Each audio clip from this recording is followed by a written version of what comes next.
Seorang ibu lagi studi di Jerman.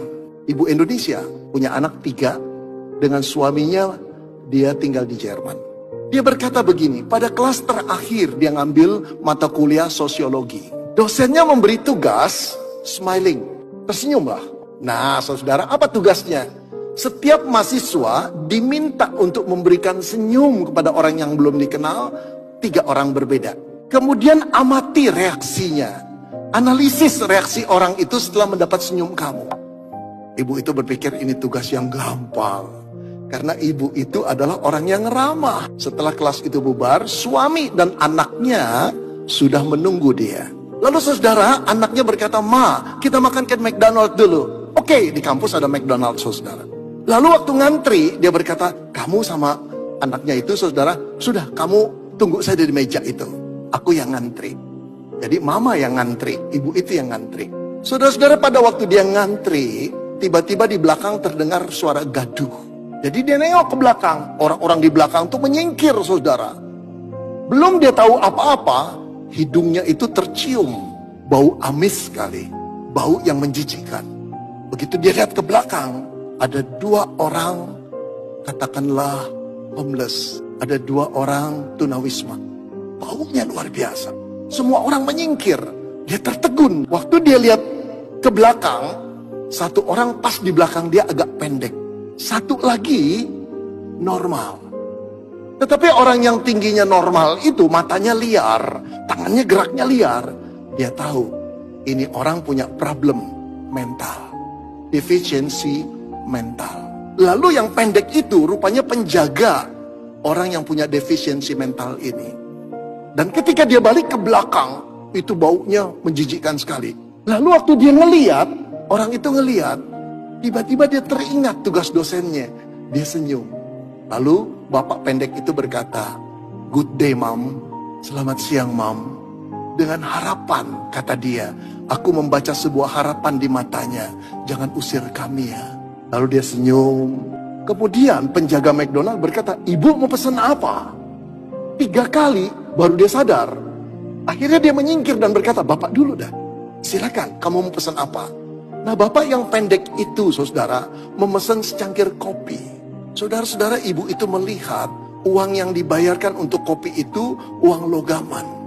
Berarti mungkin dia berpikir, ini sisa uang yang mereka punyai. Setelah itu dibawa kopinya ke meja sana.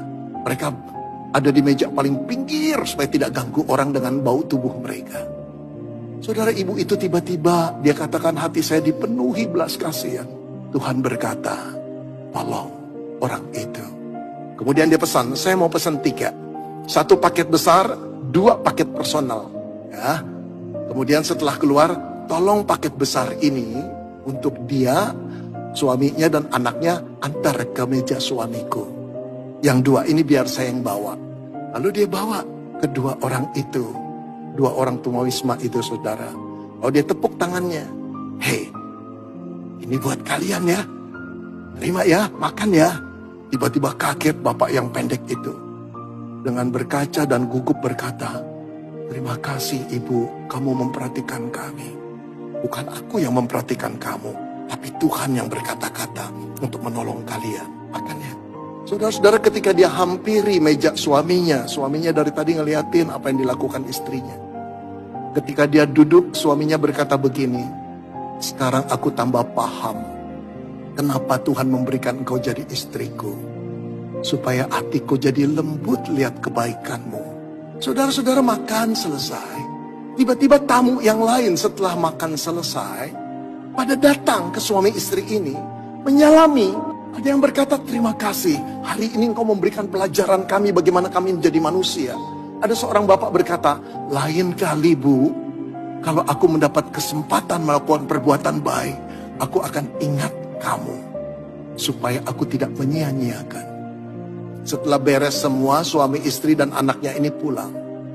Waktu mau keluar, dia menatap 2 orang itu. 2 orang itu sedang menatap dia. Lalu melambai tangannya dan berkata, terima kasih. Saudara-saudara, ibu itu berkata, aku ingin menangis. Perbuatanku itu kecil. Tapi buat orang kecil itu luar biasa berartinya. Dan buat orang banyak yang melihat perbuatan kecil itu, besar sekali maknanya. Cerita belum berakhir. Saudara, pada waktu dia masuk kelas, paper itu ditulis dan diserahkan ke dosen. Dosen itu sempat baca. Dosen itu tertegun dan berkata, "Ibu, bolehkah ceritamu ini aku bacakan di kelas?" "Oh boleh Prof, silakan." Nah, lalu kemudian saudara-saudara dengarkanlah sebuah cerita dari teman kita ini. Saya akan bacakan. Pada waktu dia membaca, aku melihat teman-temanku meneteskan air mata. Lalu saudara, profesor itu menutup ceritanya dengan tulisan di dalam paper itu. Apa yang dia tulis? Dia tulis begini saudara. Allah itu Allah yang hangat dan kasih. Ketika kasihnya kita bagikan, maka kasih itu akan menghangatkan orang lain. Tersenyumlah